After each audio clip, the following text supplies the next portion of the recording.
صوابك يا حبيب الله رب اشرح لي صدري ويسر لي أمري واحلل عقدة من لساني يفقهوا قولي نحمده ونصلي ونسلم على رسوله النبي الكريم الأمين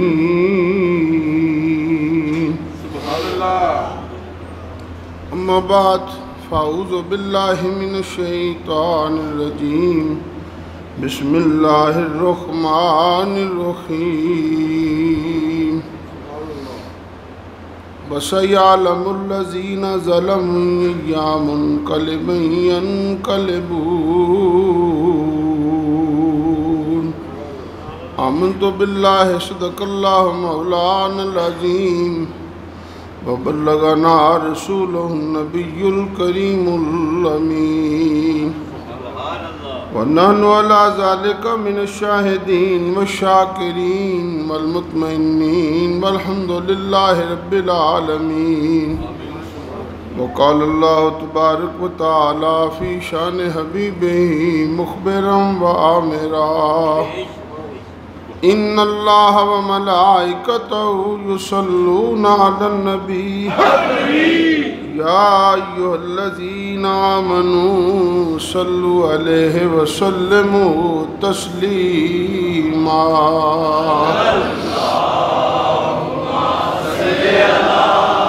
سيدنا محمد وآله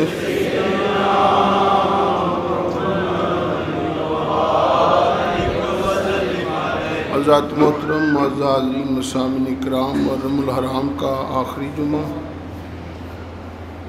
مختصر سے ان لمحات میں اللہ تعالیٰ ہماری حاضری سید الشہداء حضرت امام حسین کی بارگاہ میں قبول فرمائے۔ حضرت امام حسین رضی اللہ تعالیٰ عنہ دین اسلام کی خاطر مدینہ المنورہ اور مکہ المکرمہ سے ہو کر میدان کربلا کی طرف تشریف لے کر گئے اور شہزادوں سمیت شہید ہو گئے۔ آپ کا یہ سارا سفر اسلام کی خاطر ہے۔ جب اہل کوفہ نے حضرت امام حسین رضی اللہ تعالیٰ عنہ کو خطوط بھیجے تو آپ مدینہ شریف چھوڑ کر میدان کربلا تشریف لے کر جا رہے ہیں۔ تو کربلا معلیٰ میں سید الشہداء امام حسین رضی اللہ تعالیٰ عنہ آپ جنگ کے لیے نہیں جا رہے، صرف بیعت لینے جا رہے ہیں۔ کوفے میں آپ بیعت لینے کے لیے جا رہے ہیں۔ دمشق اور ان وادیوں سے ہوتے ہوئے آپ اسلام کی سربلندی اور تمام جو بھی کلمہ پڑھنے والے ہیں ان سے آپ بیعت لینے اور اسلام کی اصل شکل جو سیدنا امام الانبیاء صلی اللہ علیہ وسلم نے دی ہے اور ابو بکر صدیق، فاروق اعظم، عثمان غنی، علی المرتضیٰ نے اسے برقرار رکھا۔ آپ علی المرتضیٰ کے بعد سیدنا حضرت امام حسن رضی اللہ تعالیٰ عنہ 6 مہینے کی آپ کی خلافت کے بعد آپ نے جناب سیدنا امیر معاویہ کو یہ تمام حکومت سونپ دی۔ 20 سال حضرت امیر معاویہ رضی اللہ تعالیٰ عنہ نے اور 30 سال خلافت راشدہ اور 30 سال کا عرصہ، یہ 30 سال آپ نے دور فاروق اعظم سے لے کر اب تک آپ نے حکومت فرمائی۔ اور اس کے بعد یزید تخت و تاج کا چونکہ ملوکیت تھی، بیٹا ہونے کی وجہ سے براجمان ہو گیا۔ حضور علیہ السلام کی پیشن گوئیاں تھیں کہ اچھے لوگوں پر برے حاکم بن جائیں گے، یہ حدیث پاک ہے۔ تو اس لیے حضرت ابو ہریرہ رضی اللہ تعالیٰ عنہ آپ دعا مانگا کرتے تھے، اللہم اعوذ بک راس 60، یا اللہ مجھے 60 ہجری کی ابتدا سے بچا، جبکہ لونڈوں کی حکومت ہوگی۔ جب سیدنا ابو بکر صدیق خلیفۃ المسلمین بنے ہیں تو آپ کی عمر قریباً 60 سے زائد اور 61 کے قریب۔ حضرت فاروق اعظم خلیفۃ المسلمین بنے ہیں تو آپ کی عمر 50 سے اوپر تھی۔ حضرت عثمان غنی خلیفۃ المسلمین بنے ہیں تو آپ کی عمر 70 سال۔ حضرت علی المرتضیٰ خلیفۃ المسلمین بنے ہیں تو آپ کی عمر قریباً 57-58 سال کے قریب۔ 40 سال کا عرصہ جب گزر جاتا ہے تو اس وقت تمام تجربات، زندگی، مشاہدات اللہ تعالیٰ اتنی نظر عطا فرما دیتا ہے کہ فیصلہ کیا کرنا ہے تو پھر حاکم بن جائے۔ تو حضور علیہ السلام کی اس حدیث پاک کی روشنی میں اور سیدنا ابو ہریرہ رضی اللہ تعالیٰ کی اس دعا کی روشنی میں ہم کھلے لفظوں میں کہہ سکتے ہیں کہ یزید حاکم ضرور تھا لیکن برا حاکم تھا، اور ہزاروں دلیلیں بھی لائی جائیں یزید کو صحیح کہنے کے لیے، تو اس کے لیے امام حسین رضی اللہ تعالیٰ عنہ کا میدان میں آ جانا اور اس کی تمام سازشوں کو بے نقاب کرنا اور سید الشہداء امام حسین رضی اللہ تعالیٰ عنہ کا ان کی بیعت نہ کرنا، یہ اس کے ناحق ہونے کی دلیل ہے۔ اور یزید کہ فسق و فجور پر ایک ہی دلیل کافی ہے کہ امام حسین نے اس کی بیعت نہیں کی۔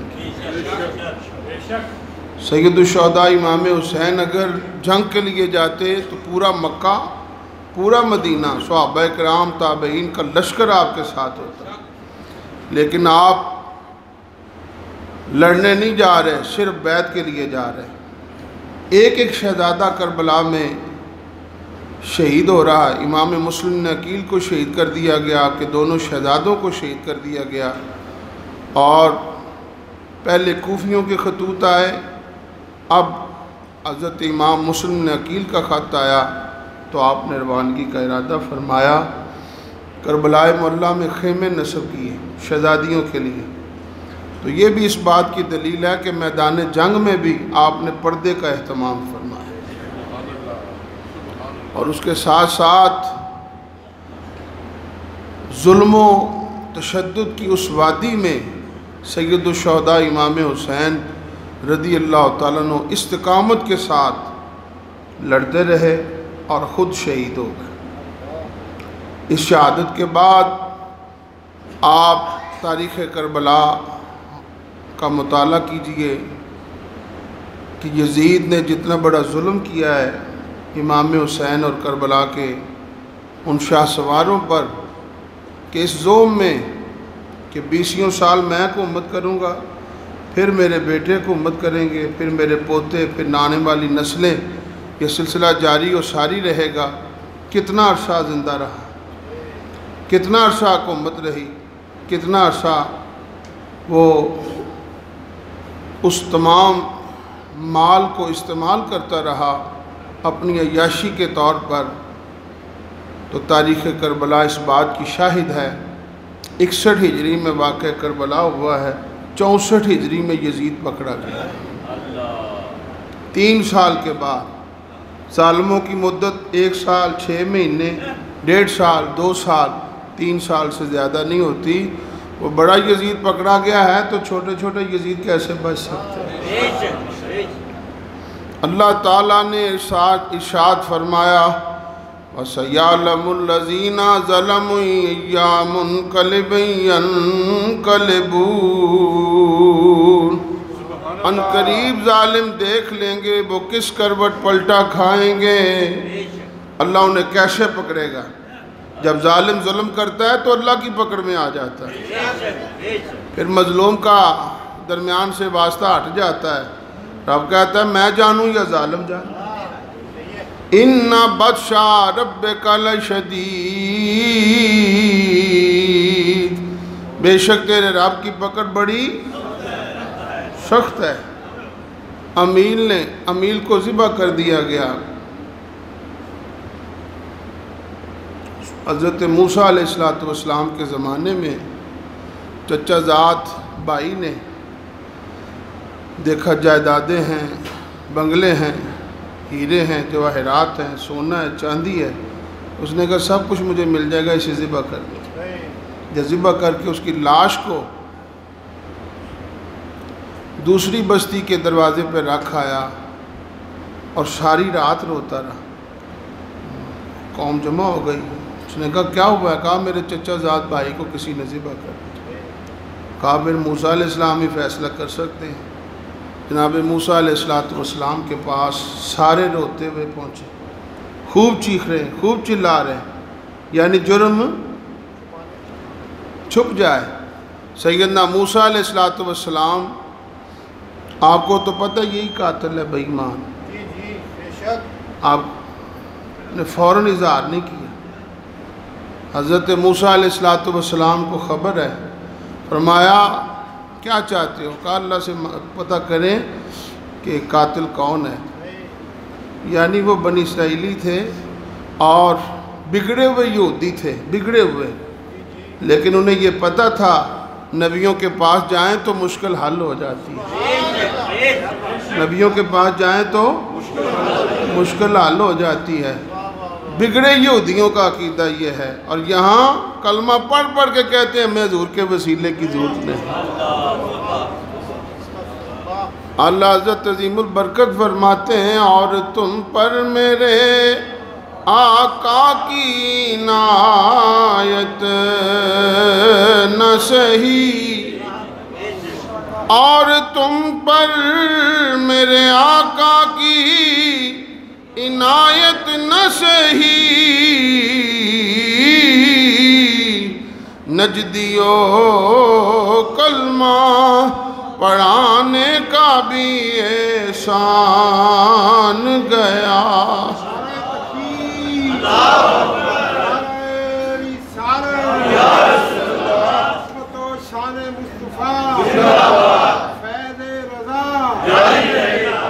بگڑے ہوئے یہودی موسیٰ علیہ السلام ہمیں بتائیں قاتل کون ہے.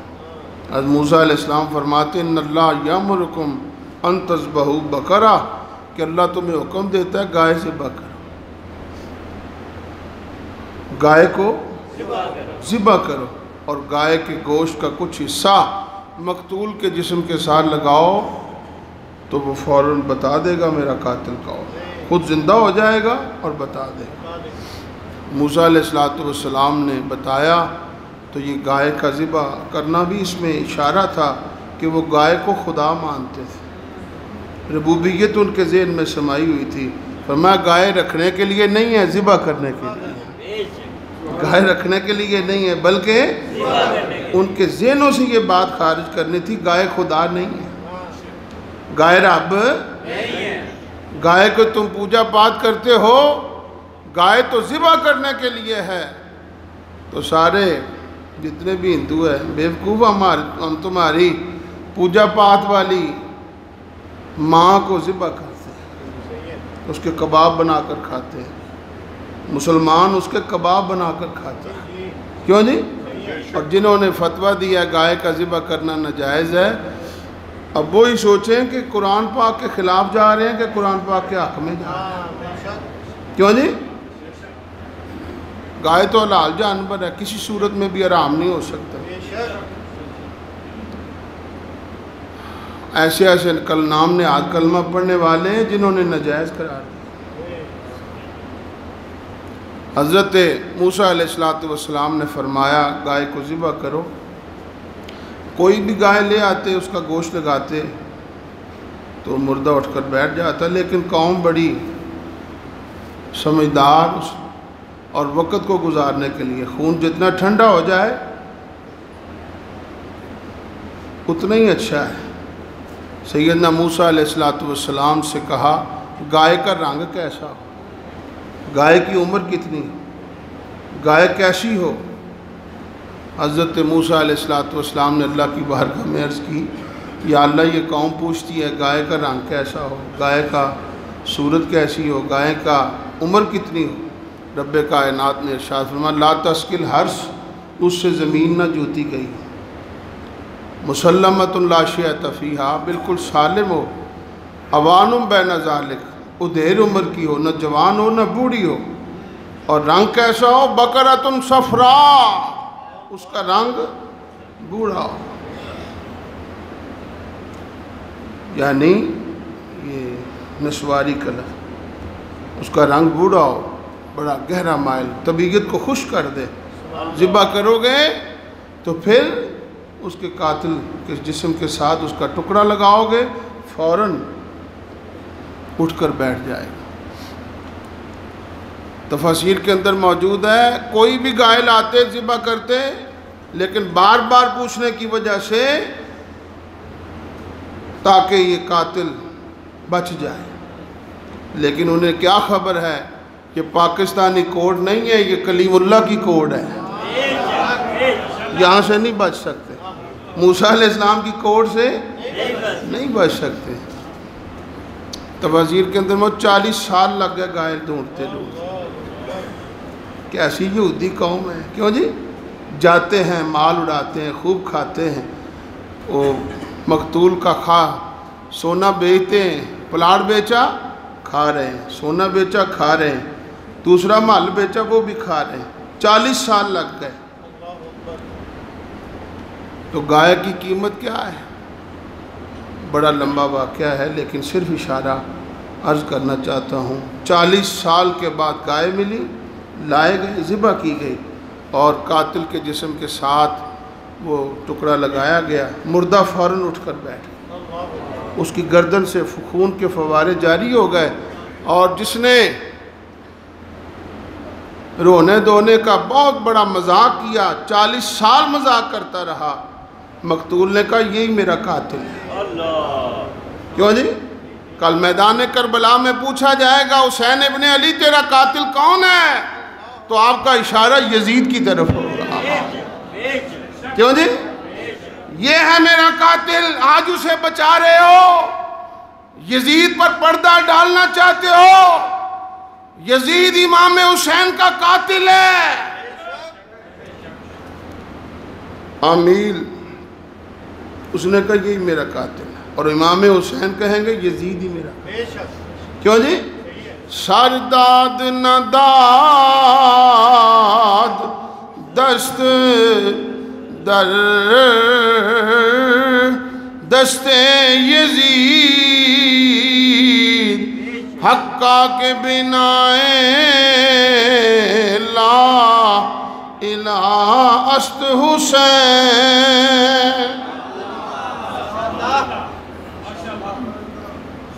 کس کے مابین بات ہے؟ یزید اور امام حسین کے بعد۔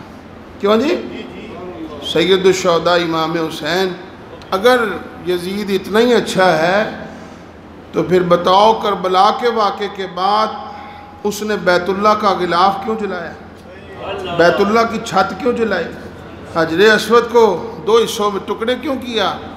اور صحابہ کرام کی شہادتیں، تابعین کی شہادتیں، مدینہ کو 3 دن حلال، اور پھر وہاں کی خواتین کے ساتھ زیادتیاں، مسجد نبوی میں گھوڑے، 1700 صحابہ کرام کی شہادت۔ یزید اتنا بڑا ظالم ہے، وہ صرف اہل بیت کا دشمن نہیں، صحابہ کرام کا بھی دشمن۔ اہل بیت کے تو 72 شہزادے ہوں گے، ان میں سے بھی تابعین ہیں، ان میں سے کچھ صحابہ کرام ہیں، کچھ حضرت امام حسین رضی اللہ تعالیٰ عنہ کے غلام ہیں، ٹوٹل ملا کے 72 ہوتے ہیں۔ تو 1700 صحابہ کرام مدینہ کی بستی میں، یزید نے فوجوں کی چڑھائی کی، تم اسے بچا رہے ہو۔ یزید اہل بیت کا دشمن ہے، یزید صحابہ کرام کا دشمن ہے، یزید مسجد نبوی کا دشمن ہے، یزید بیت اللہ کا دشمن ہے، یزید تابعین کا دشمن ہے، یزید قرآن کا دشمن ہے، یزید حجر اسود کا دشمن ہے، یزید اسلام کا دشمن ہے۔ امام حسین نے بتا دیا میری ذاتی جنگ نہیں، اسلام کی جنگ ہے، اور قیامت تک جو بھی اسلام کا دشمن ہوگا وہ یزید کا ساتھی ہوگا۔ اور جو کربلا کے شہید کا ساتھی ہے وہ اسلام کا نعرہ لگانے والا۔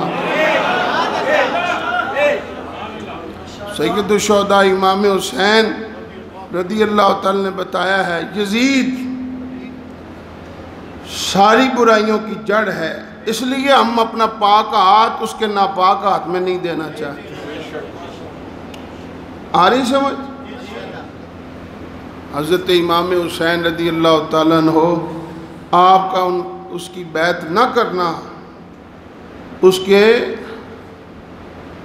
فاسق و فاجر جہنمی ہونے کے لیے ایک ہی دلیل لاکھوں پر غالب ہے۔ حضور علیہ السلام فرماتے ہیں ابن حازان سیدان، یہ دونوں شہزادے میرے شہزادے اور امت کے سردار ہیں۔ جنہیں حضور امت کا سردار کہیں وہ کتنے بڑے قد آور عظمت کے لحاظ سے کتنے بڑے شہزادے۔ یزید کو سارا پتہ ہے۔ ریحانات من الجنہ، یہ دونوں جنت کے پھول ہیں، جنت جچتی ان سے ہے، جنت کی خوشبوئیں ان سے ہیں، کیوں جی؟ اور حضور علیہ السلام فرماتے ہیں شباب اہل الجنہ، سیدہ ہما شباب اہل الجنہ، یہ دونوں جنتی نوجوانوں کے اور ساری حدیثیں ان کا ترجمہ کیا امام محمد رضا خان فاضل بریلوی رحمۃ اللہ علیہ۔ آپ فرماتے ہیں کیا بات رضا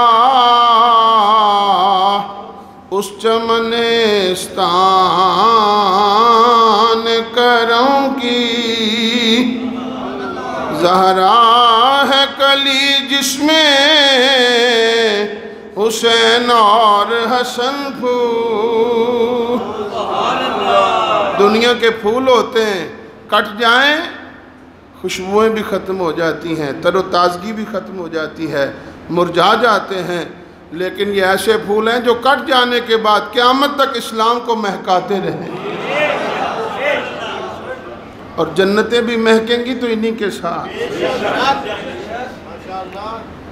حضرت امام حسین نے جو خطبہ دیا ہے شہیدوں کی، تمام عظیم الشان محترم الشان جس میں اطہر پر شہیدوں کی لاشیں پڑی ہوئی ہیں، امام حسین نے خطبہ دیا، بڑی بڑی شاندار سنگ مرمر کے ممبروں پر اور بہترین لکڑی سے بنائے گئے ممبروں پر خطبہ دینے والے قیامت تک آتے رہیں گے، لیکن امام حسین تیرے خطبے کے قربان جائیں، تو نے شہیدوں کے جنازوں پر خطبہ ارشاد سب یزیدیوں کو متوجہ کیا۔ یزیدیوں جانتے ہو میں کون ہوں؟ آپ نے جو کربلا معلی میں خطبہ دیا ہے، کل قیامت کے دن کوئی یزیدی انکار نہیں کر سکے گا۔ امام حسین نے اپنا پورا تعارف اس لیے پیش کیا ہے، جانتے تو تم پہلے بھی ہو، تعارف اس لیے کرا دیا ہے کل میدان معاشر میں بھاگ نہ سکو۔ ہم جانتے نہیں تھے، فرمایا کربلا کا خطبہ دے کر جا رہا، میں علی المرتضیٰ کا بیٹا ہوں، خاتون جنت کا نور نظر ہوں، اور انہی کا نواسا ہوں جن کا تم کلمہ پڑھتے ہو۔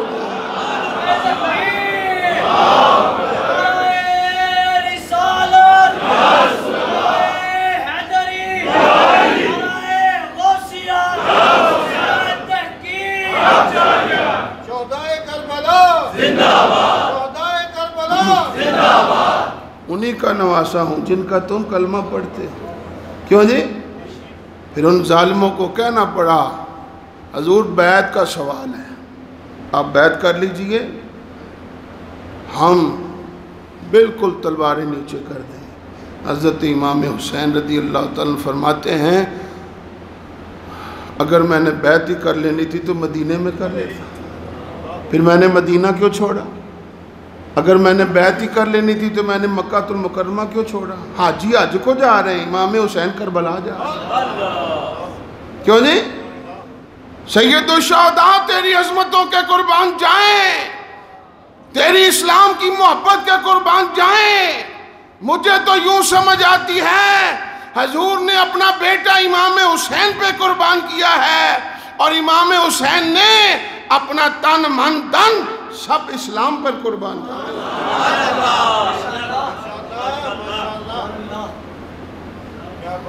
حضرت ابراہیم حضور کے شہزادے ہیں، حضرت امام حسین حضور کے شہزادے، دونوں حضور کی گود میں بیٹھے ہوئے۔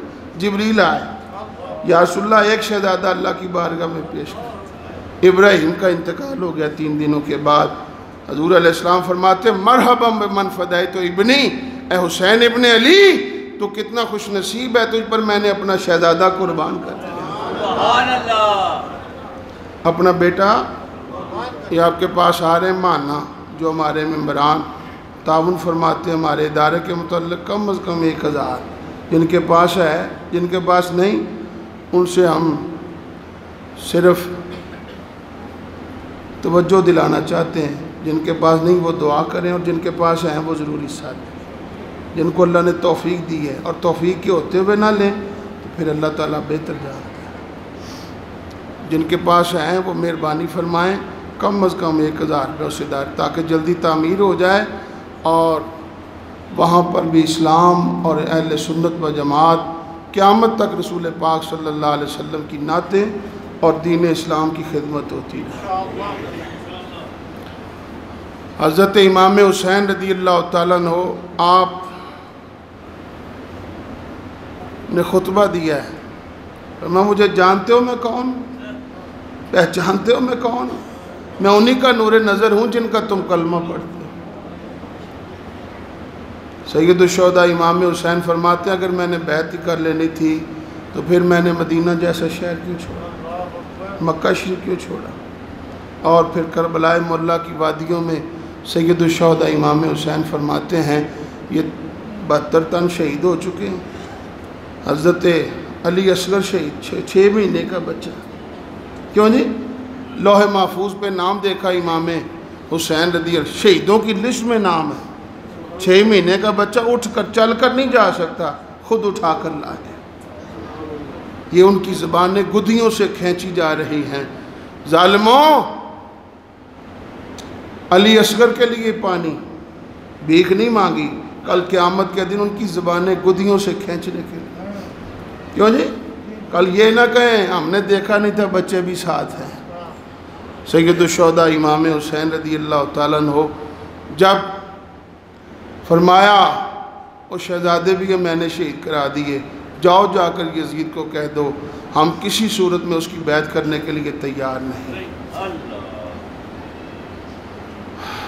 حضرت امام حسین نے حضور کا امامہ شریف سر پر لیا ہوا ہے، حضرت علی کا جبہ پہنا ہوا ہے، حضرت امیر حمزہ کا عصا لیا ہوا ہے، اپنے بابا علی المرتضیٰ کی تلوار ہاتھ میں پکڑی ہوئی ہے۔ تو شعر حضرت امام حسین جدھر جاتے ہیں، یہ کچھار فاطمی کا شعر، یزیدی صفوں میں گاجر اور مولی کی طرح ان کی گردنوں کو کاٹتے جاتے ہیں۔ امام حسین رضی اللہ معمولی شخصیت کا نام نہیں ہے، جن کے سامنے ساری جنگیں ہوئی ہیں۔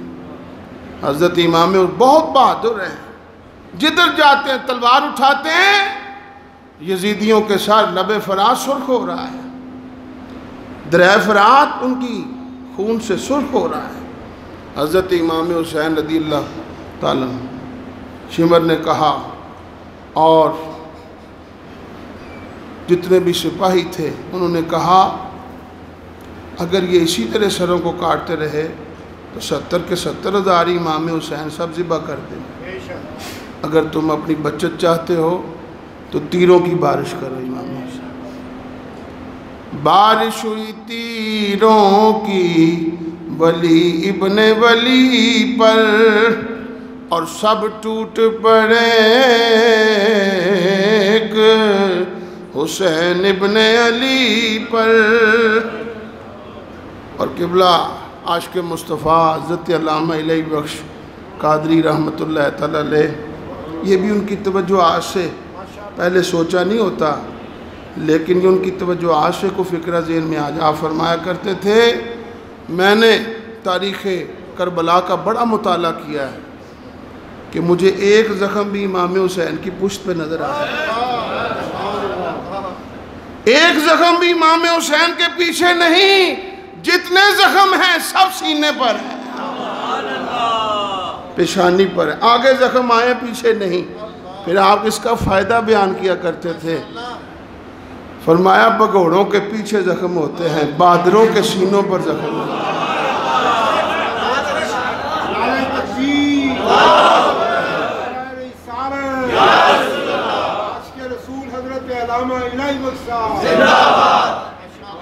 آپ جا رہے ہیں، ایک شہزادہ بچہ امام زین العابدین بیمار تھے، بخار تھا، حضرت امام حسین تشریف اور دعا مانگ رہے ہیں، یا اللہ یہ سعادات کا گھر تیرے حوالے، شہزادیاں، فرمایا کوئی بے صبری نہ کرے، قرآن پڑھو، سجدے کرو، اللہ اللہ کرو، میں دین کی خاطر جا رہا، اور دعائیں مانگ رہے ہیں، یا اللہ یہ سعادات کا گھر تیرے حوالے، اور میرا ہے یہ بیمار پسر تیرے حوالے۔ حضرت امام حسین رضی اللہ تعالیٰ عنہ اس شان کے ساتھ میدان کربلا میں جب بارش ہو رہی ہے تو سید الشہداء امام زین العابدین اندر موجود ہیں، سید الشہداء امام حسین کے شہزادے۔ اب اس پر بھی غور کر لیجئے، حضرت علی اکبر بھی امام حسین کے شہزادے، عثمان ابن حسین بھی امام حسین کے شہزادے، لیکن سب شہید ہو رہے، ایک اور بیویوں سے حضرت علی اصغر بھی شہید ہو رہے، امام زین العابدین بچائے گئے۔ اس میں راز کیا ہے؟ ایک شہزادہ بچا ہے، یزید، اس کے 12-14 لڑکے، عمر ابن سعد کے کافی بیٹے، شمر کے بے شمار بیٹے، 8-9، ابن زیاد کے 10-12 لڑکے، لیکن ایک ایک کر کے ختم، اور امام حسین کا ایک شہزادہ۔ کون سا علاقہ ہے، کون سا ملک ہے، کون سی جگہ ہے، کون سی بستی ہے جہاں حسینی خاندان نہیں پایا جاتا؟ کیوں جی؟ فتح یزید کیا کہ کربلا کے شہید کی ہے؟ جس نے ظلم کیا مٹ گیا، ختم ہو گیا۔ حضرت امام حسین رضی اللہ عنہ کا ایک شہزادہ، رب تعالیٰ چاہتا تو اوروں میں سے کسی کو بچا لیتا، امام زین العابدین کو کیوں بچایا ہے؟ اس میں بھی ہزاروں راز، ہزاروں حکمتیں۔ فرمایا ان کی ماں ہے شہر بانو، اور یہ عطا ہوئی ہیں حضرت فاروق اعظم کی عدالت سے۔ رب کائنات نے بتانا تھا قیامت تک حسینی خاندان بھی رہے گا اور عدالت عمر کی یاد بھی تازہ رہے گی۔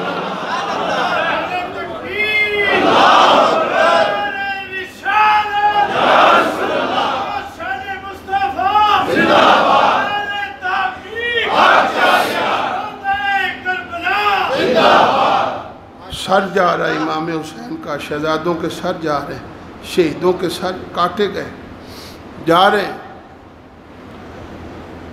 حضرت امام حسین رضی اللہ تعالیٰ عنہ آپ نماز پڑھتے ہوئے شہید،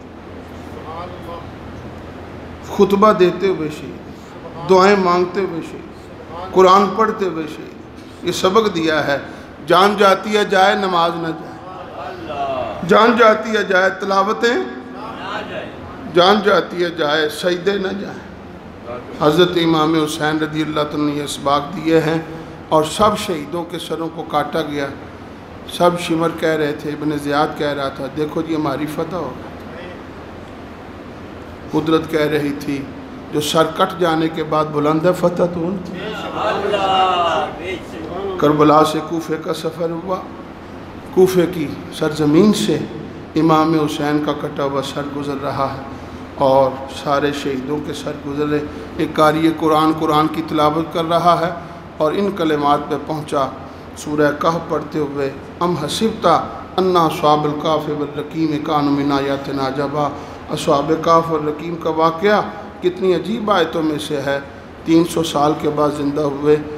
حضرت امام حسین نے فرمایا یا قاری القرآن، او قرآن کے پڑھنے والے، آج قرآن کا پڑھنا بھی ثواب ہے اور قرآن کے چاہنے والے کی زیارت کرنا بھی ثواب۔ حضرت ہماری طرف بھی نظر اٹھا، کیوں جی؟ اس نے کو دیکھا امام حسین کے کٹے ہوئے سر سے آواز آئی ان قتلی و حملی عجب من اصحاب الکہف والرقیم، میرا قتل ہونا، قتل ہونے کے بعد سر کاٹ دینا اور سر کے کاٹنے کے بعد نیزے پر بلند کرنا اور نیزے پہ بلند ہو کر تیری قرآن کی تلاوت کو سننا اصحاب کہف سے بھی عجیب واقعہ ہے۔ ان کے سر تو جسموں کے ساتھ تھے، ہمارے سر کہیں ہمارے در کہیں ہیں، ہم زندہ ہیں۔ اس کا معنی یہ ہے شہید زندہ ہوتا ہے۔ جو بھی قرآن پڑھے کوئی سنے نہ سنے، یقین مانے کربلا کا شہید ضرور سنتا ہے۔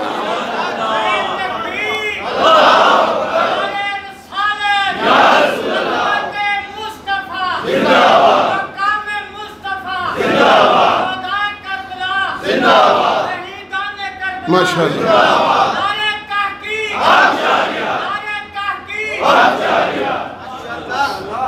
حضرت امام حسین قرآن کی تلاوت ضرور سنتے ہیں۔ حضرت امام زین العابدین شہزادیاں اور امام حسین کے سرائے مقدسہ اور شہیدان کرب و بلا، شہیدان اہل بیت کے سرائے مقدسہ کوفے کے گورنر ہاؤس میں لائے گئے۔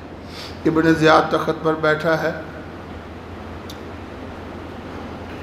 حضرت امام حسین کٹا ہوا سر، چہرے پر انوار کی بارش۔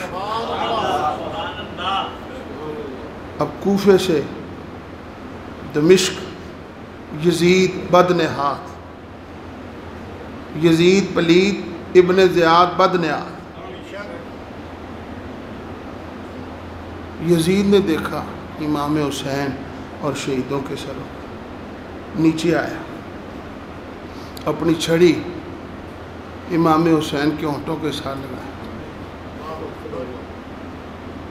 حضرت سیدہ زینب رضی اللہ تعالیٰ نے فرمایا ظالم تجھے پتہ نہیں یہ ہونٹ کیسے ہیں؟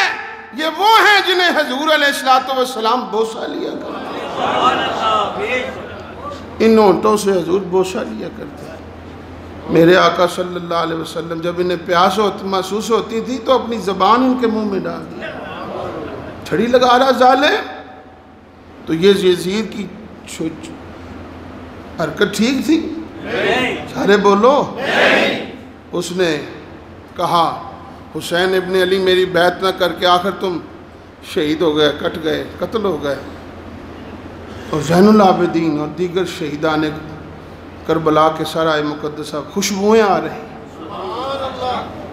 راستے میں جب یہ سارا آ رہے تھے تو جدھر سے گزرتے مجوسی ہیں، کوئی عیسائی ہیں، کوئی یہودی ہیں، پوچھتے ہیں یہ سر کن کے ہیں؟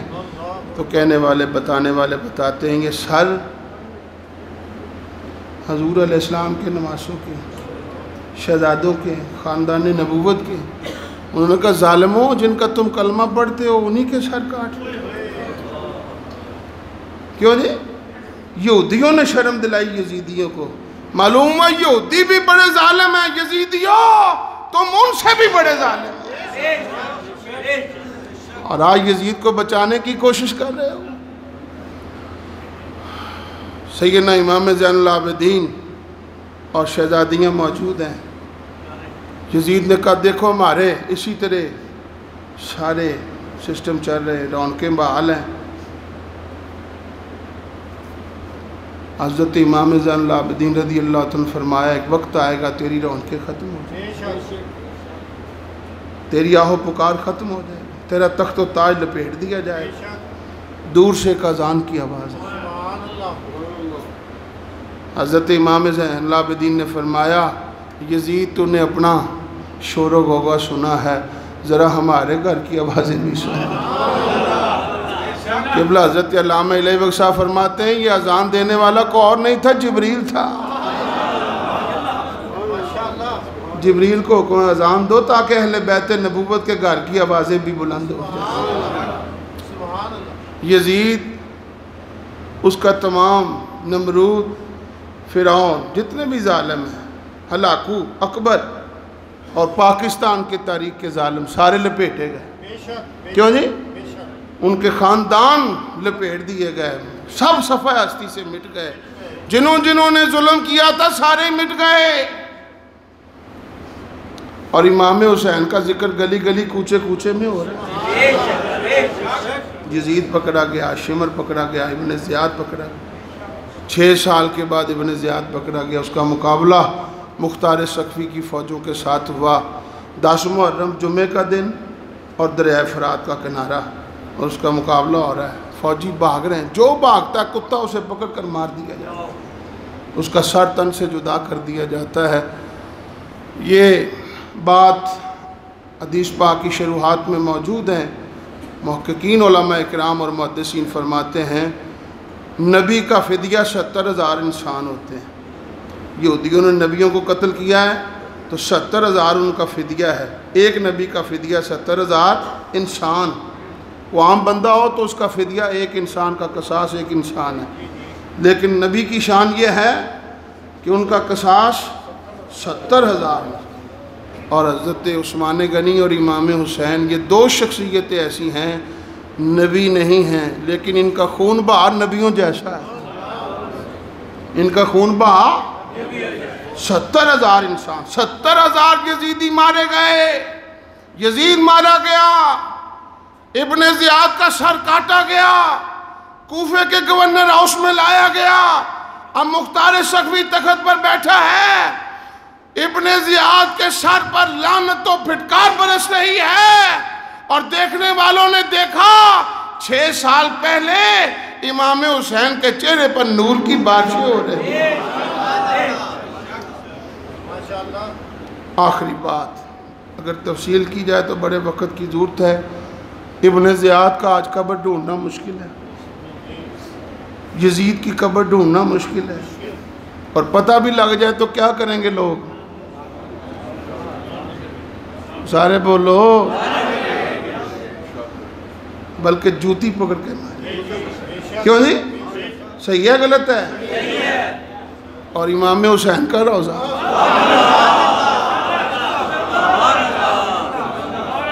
فتح یزید کی ہے کہ کربلا کے شہید کی ہے؟ نہ یزید رہا، نہ اس کے حواری رہے، نہ اس کی فوج رہی، نہ اس کا تخت رہا، نہ اس کا تاج رہا، نہ مال و منال رہا، نہ کچھ رہا۔ اور امام حسین کا تو گلی گلی کوچے کوچے میں غلام زندہ ہے۔ کون سا محلہ ہے جس میں امام حسین کا غلام نہیں؟ کیوں جی؟ ہر محلے میں سید الشہداء کے غلام موجود ہیں۔